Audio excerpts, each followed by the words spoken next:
When I say mental toughness, nothing prepares you better to be mentally tough than having a child with special needs.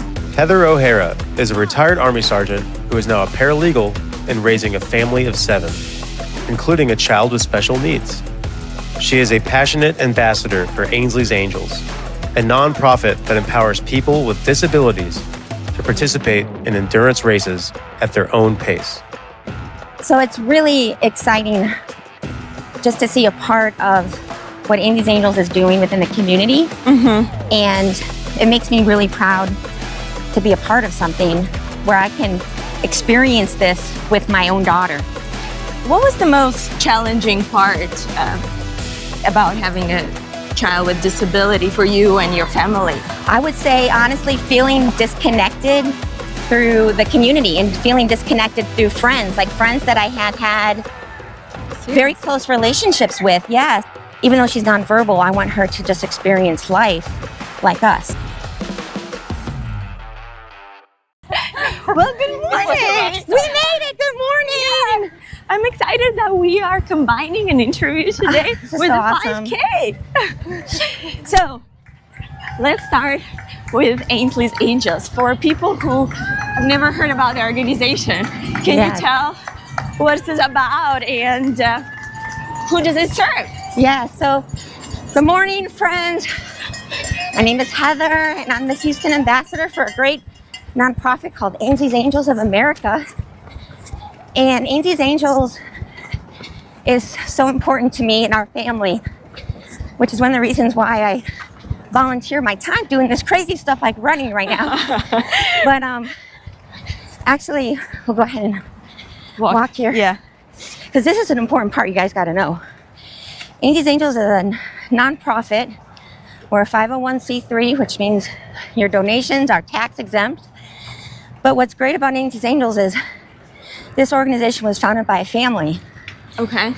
And this family has a lot of experiences that many of us across our country and our world have experienced, and that is having a child with disabilities. And that spoke volumes to me when we heard about Ainsley's Angels through a friend that had seen him at an expo. And first I thought it was like a running club. I was like, oh, I'm out. But then someone explained, no. You take your child and you bring him to a running event.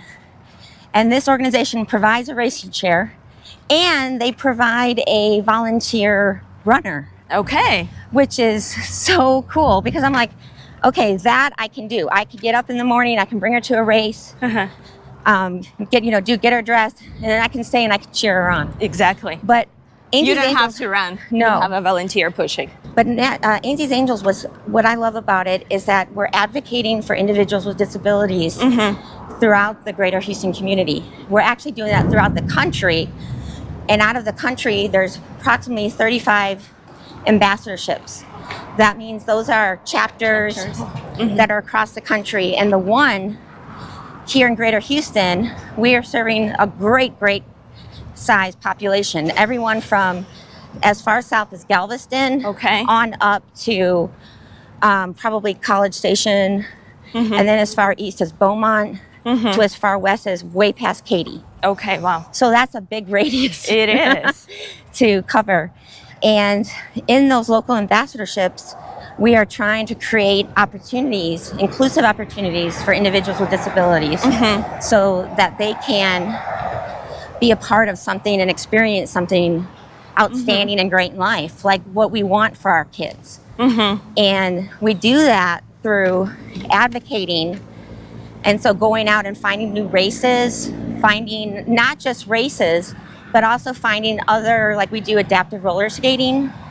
Okay. Where we bring the racing chairs to the roller rink. And we get volunteers that push them in the racing chairs while they're roller skating. Oh, wow. So they can feel what it's like to be out on a roller rink. Yeah.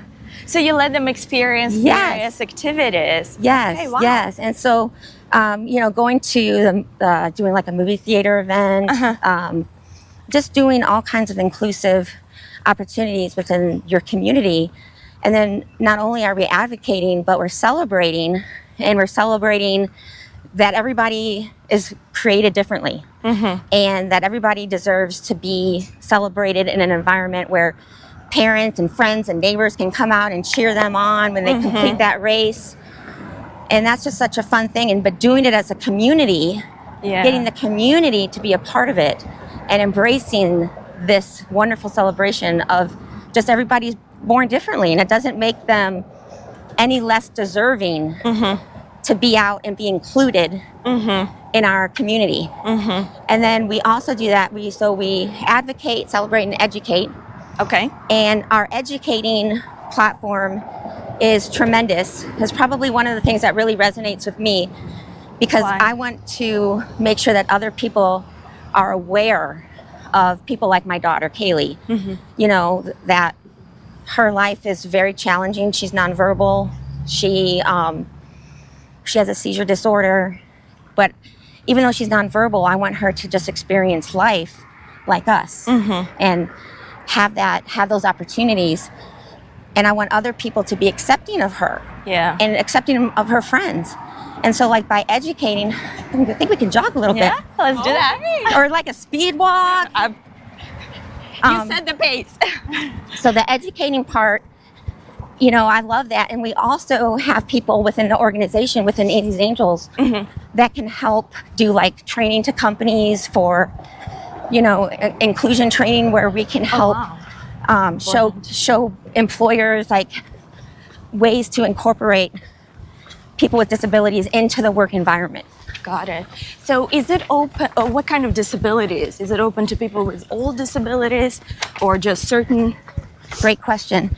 So really, again, this is what I love about Ainsley's Angels, is this is an organization for all individuals with disabilities. Okay. That's great. We have angels, what we call our angels, who run in, let's see, they go in age from about 6 years old to, we just had our most senior angel, Janet, who passed away from Alzheimer's, and she had just turned 80. Wow. So we have a huge diverse range of angels. And it also, we could say, someone that is a non-able-bodied participant. Okay. Someone that, whether their disability is seen, because some disabilities are not seen. True. So whether it's seen or unseen, and makes them an unable-bodied participant where they couldn't participate in a 5K or a half marathon. And that's where our volunteers step in. And we also have volunteers. We have some of our individuals that might be higher functioning on the autism spectrum. I see. And those individuals can walk or jog, and we assign a volunteer to be with them, to cheer them on and like keep them going in one direction. We have a young man named Gustavo, phenomenal young man, and he runs on his own, and he's very fast. Go Jill! Woo! Yay! Go Heather Jo! Woo, Heather Jo! We love to cheer on our angels. There comes Alexandra! Go Alexandra! Go Jalen! So it's really exciting just to see a part of what Ainsley's Angels is doing within the community. And it makes me really proud to be a part of something where I can experience this with my own daughter, because she was really, when she was little, we didn't really do anything. Like, there wasn't anything really for her, and especially there wasn't anything for her that we could do as a family unit. And I don't mean like running with her, but where we could go with her to something and celebrate her, you know, and bring awareness. And it's not even just about doing this for Kaylee. That's a huge part of it, but other people that get the experience, they learn sensitivity and compassion and patience, all of our volunteers. For sure. So how did you realize that Ainsley's Angels is what Kaylee needs? So that's a great question. one thing, Kate, I don't know if you're familiar with this, but there's something called sensory processing disorder. Yes, I heard about it. And a lot of our autistic individuals tend to have this. Kaylee has this characteristic of this sensory processing disorder, and I'm going to explain this to you. I know this sounds really funny. This is one of Kaylee's therapists explained this to me, and I'm just going to be blunt, and I'm going to explain what it feels like. Okay. Sensory processing disorder, like the best way to describe it is pretend, or just, have you ever experienced where you've got to go to the bathroom so bad? Yes, of course. You've got to just pee like a racehorse, okay? Yeah. And you are, let's say you're in a car, you're somewhere, you're in a meeting, but you cannot get to the bathroom. They will not let you, okay? Yeah. And it's so bad, they start then you hear running water, and then people start talking about things that are just making you even more need to go to the bathroom, and you feel like you can't comprehend what this meeting is about, what they're talking to you about, because all you can think about is, I gotta go to the bathroom, I gotta go to the bathroom, I gotta go to the bathroom. You're fidgeting in your pants, you're just like, I gotta go to the bathroom. Well, that's what someone with sensory processing disorder feels like. Some all the time, to where they're itching in their skin. They feel very they have no clarity. They feel very kind of imbalanced. And so you've got to find what it is that's going to give them that relief, calm down, and that clarity that they need. And so once you get to the bathroom, and you get to the bathroom and you come out of the bathroom, you're like, wow, what was it you were saying? You have clarity, and now you can comprehend and receive instruction. I see. Well, that's with Kaylee, it took us years to find something that would give her that relief. Right. We tried for some kids it's weighted blankets. Kaylee has an oral stimming. So she used to put her hands in her mouth all the time, and now we use fidget toys. They make necklace chewy toys, and we do all those things. But it's a hard thing finding what it is that brings that sensory relief. And so Kaylee, we figured out that she liked motion. And so whenever she was really young and it was hard to get her to go to sleep, I'd put her in the car and we would drive. Okay. And the motion of being in the car would help her to fall asleep. Okay. Well, I thought wow, well, maybe riding in this racing chair is going to give her that relief that she needs. And so sure enough, she, we put her in the racing chair, and she did great.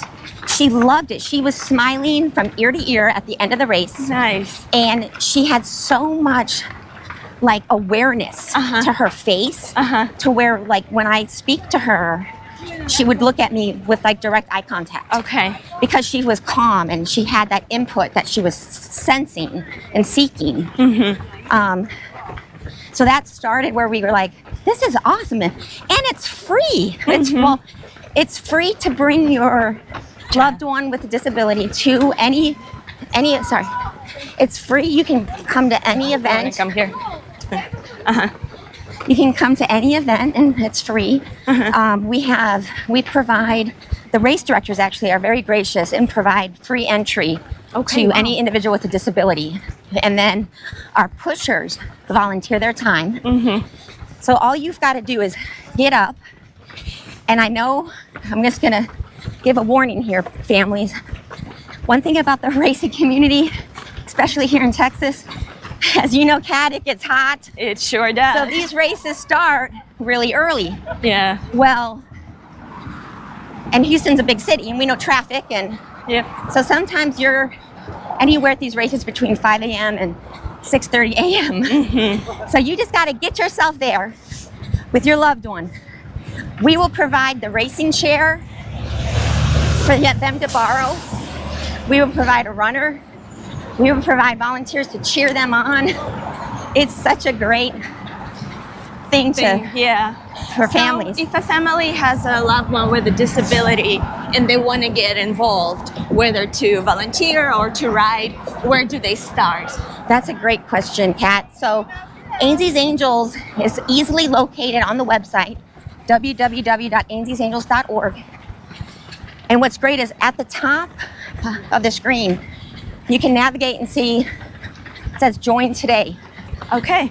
Yeah, click on that, and it's going to explain the different options of what you can register for. You can register as an angel or a angel rider. Okay. I like to think of that as like an angel athlete. So you can at any time, if you don't necessarily have to ride. If you have the ability to use your own two legs and you want to walk You can. with some assistance, Oops. you want to walk with some assistance, you can do that, but we'll provide a volunteer. So you can have a better experience and have fun along the way. So you can register as an angel rider, an angel pusher. That's someone that will show up to the races and push. You do not, disclaimer, you do not need to be fast. You just need to have a heart and a smile and that compassion. Yeah. And that's what these athletes and kids like my daughter, they don't care about first place. They hear their name and coming across the finish line. And like for Kaylee, this is like a therapeutic thing for her. Of course, I can see that it's smiling on her face. So you do not need to be a fast runner. If you only do 5Ks, please, you come do a 5K with us. If you're an ultra marathoner, we have a lot of ultra marathoners that push for us in big marathons like Houston Marathon. Sorry. So that's really exciting. You can also volunteer as a guardian angel. A guardian angel is a volunteer that kind of helps us with maybe it's whether it's fundraising, clearing out our warehouse, organizing merchandise. Okay. Then the last option is you can just register as what they call an angel ally. An angel ally is someone that I like to think of it as you got our backs. You're cheering me on. They say we support you. We support Ainsley's Angels. We support advocating for individuals with disabilities. We support inclusion. So there's lots of ways. I see that. You can get involved, and as soon as you join, you will get an email. Well, we talked a lot about Ainsley's Angels, and I was wondering if you can share a little bit of your story about Kaylee and when did you find out that she's special? Yeah, so I love this story because it's just amazing how God connects people and prepares people. But when I was growing up, people with disabilities, they were not in classrooms with us. We really did not see them, like maybe passing as a group in the hallway in schools, but they weren't visible to us. And so my first exposure to disabilities was when I was in the Army. We would volunteer for Special Olympics. And it was a soccer game, and that was my first exposure to really being around and like spending time with people with disabilities and like learning and understanding, wow, they're people too. Like, they're living in their world. We're living really in their world. But it was just something that like really resonated with me and called to my heart. And before Kaylee was born, I became very involved with Special Olympics and always volunteered at bocce ball, all these different fun games and different tournaments. And then years go by, and later in life, I ended up having Kaylee. And Kaylee, when she was 6 months old, she started having, we didn't know at the time, but they were seizures. She was born full term and everything. And then the seizures, they did some testing, and they found out that genetically, she was born with a rare genetic disorder. So this is what's really frightening, is that one little gene, if it gets out of sequence, can make a difference. And whether your child can speak, whether your child can walk, it can really impair them. And so we had to go through this whole genetic testing and found out that she was born with this ARX genetic syndrome. And it was a really difficult road because being nonverbal, they can't tell you what their hurts are, their pains. You almost have to be an investigator and pay attention to everything that makes them happy, and like journal everything that helps you to kind of figure out I see. what All they the need. clues. Yeah.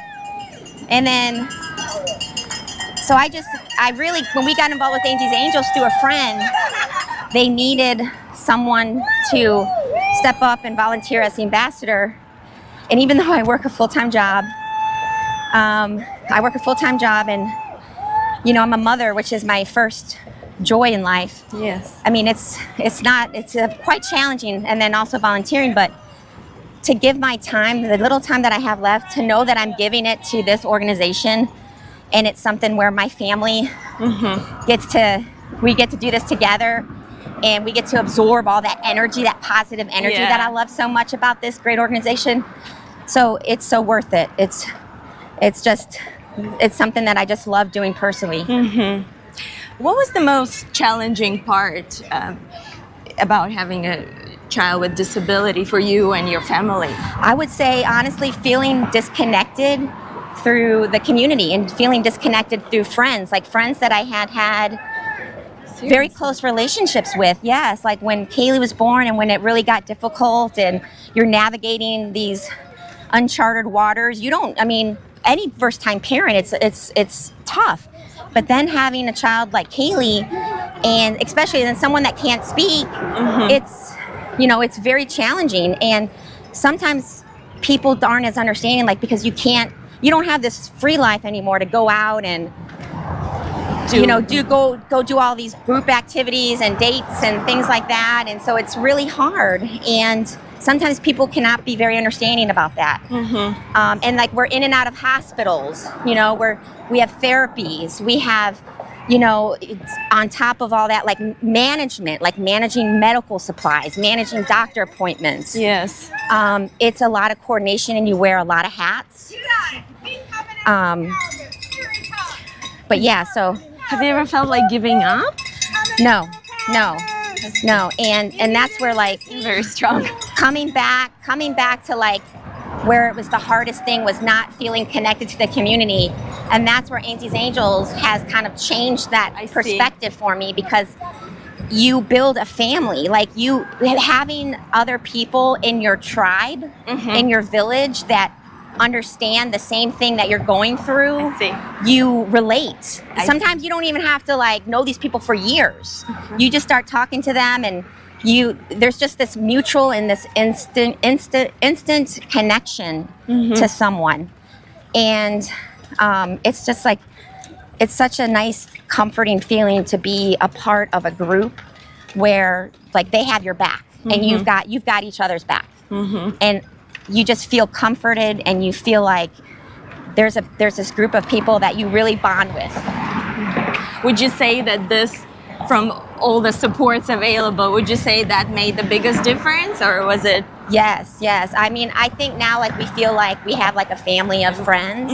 Not only that, but like Kaylee has also blossomed, and now she has something to look forward to. So it's really a win. It's been a win-win. You cannot lose in Ainsley's Angels. So you gain something, even if you volunteer, if you're the rider, the participant, if you're a family member. There's nothing that you lose. I mean, this is only such a positive experience to be involved with something like this. Because I know sometimes, when the family has a loved one with disability, when they just find out that there's lots of fear and anxiety and how you're going to figure out. Can you tell about that, like the emotional component, and how were you overcoming this? Absolutely. And I always felt that I was a pretty strong person. Like, I was in the Army and, did all these cool things, got deployed and traveled the world, and nothing prepares you. When I say mental toughness, nothing prepares you better to be mentally tough than having a child with special needs. And one thing that I learned from all this is you've got to depend. You can't depend on yourself. You've got to depend and build that tribe and have that family to help get you through it, because it is very common. Like, I do have anxiety, I do have depression, and there's like seasonal changes. Of course. That, like last year when Kaylee was graduating high school, she was 18, it was a season for me where I felt like I did have those feelings because I saw all of her peers, you know, people that were her age, that were parents are posting on social media, my child's, you know, going off to University of Texas, and my child's going to Texas A&M. And as happy and as awesome as that is, sometimes it's hard as a parent to see that, because your child isn't going on to anywhere else. They're going to be at home for the rest of their lives. And that's like something my husband and I talk about, is like that life of like retirement and traveling. And that's for families with special needs where you're the primary caregiver. That's not in our vocabulary. Like we don't think about that stuff, you know, because we have to prepare to take care of this child long term. And that's a gift. That's a gift. But having something that they can do and having friends for themselves, that's a gift that we can give them as parents and as volunteers too. For sure. Because it takes volunteers to give them this gift. There's our friends, Alexandra! Woo! We love cheering. We love cheering. And I'm loud, so that's great. I cheer. For runners, it gives all the energy. Cheering helps right? so much. Talk about cheering. Okay. We do all kinds of fun races. We do I was telling you, everything from 5Ks to marathons. We do triathlons. We do also Spartan Challenge, which is, obstacles. And for the really fun, when we talk about cheering, we do the Houston Marathon. Okay. Every January. And that is such an incredible race for our angels to be a part of that, because there are thousands. I don't know if you guys have done it. Yes. Yeah? So there's thousands of people that are cheering, and we all we take like a Sharpie and we put the name of the angel on the back of our shirt. Okay. And we wear that. So when people run by you, they yell out like, "Great job, Team Kaylee!" And they slap you on the back and high five the angels, and it's so exciting. But that event, the Houston Marathon, we love just being out there and having thousands of people cheer on our teams when they come by. It's, as the pusher and as the rider, it's like such a cool thing to experience. And we need pushers, so we are trying to find some more volunteers that would be able to help come push some of our angels, whether it's in the half marathon or the full. I was gonna ask, how can people help or support their organization? So volunteering, like helping us pass out packets. So you don't need to be a runner, okay? But you just go to ainsleyangels.org and you go to that join today and sign up as a runner, and then I'll get an email and I'll connect you with our racing calendar, or you can go on our website, ainsleyangels.org, and you can look at the calendar. Okay. That has all the racing events on there. So that's a really great resource. Just look at our website. There also is a tab on there called Race Series. Okay. And out of the entire country, Ainsley's Angels puts on annually between 10 and 12 races of their own. As a way to fundraise? As a way to fundraise. 2 of those races actually are very close to the Houston area. One of the races is called the Ainsley's Angels Sunset 5K, and that's right across the border in Lake Charles. Okay, wow. That is where Ainsley's Angels come from all over different states, and they come be a part of that fun event. Oh, I bet it's so fun and you could have exciting, anywhere between 50 to like 100 plus of these duo teams. And then like for a normal race, like when it's not like an Ainsley's Angels event, we have anywhere between 18 to 25 teams. So that's a big thing when you have like you show up at one of these Ainsley's Angels races and you have like 50 to 100 of these pink racing chairs. And not everybody's pink. That's okay, but we love the color pink. We embrace the color pink. So, can we talk a little bit about chairs? Yes. Because when you join the organization, I mean, clearly a family doesn't have one, right? Yes. What are the ways to get a chair, and Do we need a sponsor? Does everybody need a sponsor? Okay, so since we provide the racing chair for the individual, Okay. we really encourage sponsorships from the community, like companies, individuals. They can make donations to amy'sangels.org. And if they select like the Greater Houston Ambassadorship, those funds come directly to us. And then we can use those funds to purchase the chair. The chair stays within the ambassadorship. So we can provide it for the race. And if a company fundraises or sponsors, you know, $5,500 or if a company sponsors $5,000 or more, they are eligible, or what happens is the racing chair will have the company's logo on it. Perfect. Which is really cool. Or if you're like my daughter who really loves riding in all these races, you can fundraise for your own racing chair. And Ainsley's Angels helps set that account up for you. And it's super easy, and you just share the link out. People can donate. They are donating actually to the Ainsley's Angels nonprofit, so they get their tax write-off. But they're donating specifically to that angel for that chair. Got it. So we currently have about 37 chairs. They're all like different types of chairs, or we call them racing chariots. Like there are some that are more like a typical jogger, like baby jogger, with like more of a fabric type of basin that you would sit in. I see. Then we have ones that like are more equipped for someone, like a larger size teenager adult, which is called a racing axiom, and those sell between $5,000 and $6,000. Can you tell us what we could do to help? I know you have this race that is coming in fall. Yes. All right. Right now, so looking forward for the remainder of the year, our biggest event where we need a lot of volunteers to serve food, volunteers to push, volunteers to walk with angel athletes, is called the Ainsley's Angels Twilight 5K. When we were talking earlier about those races that Ainsley's Angels puts on, we have the one in Lake Charles, which is awesome. We recommend you go to that one. Then right here in Tomball, we host the Ainsley's Angels Twilight 5K in celebration of inclusion. Okay. And it's an evening race. Nice. It's at 6 p.m. on a Saturday night. So, and it's October. You don't have to get up at 5 a.m. You don't have to get up. So this is a race for families that have a hard time getting up early in the morning. Being there at 4 p.m., 5 p.m., you can handle that. You got that. Yeah. And there will be over 100 athletes with disabilities. And not only is it like a fun race, it's also like a big party.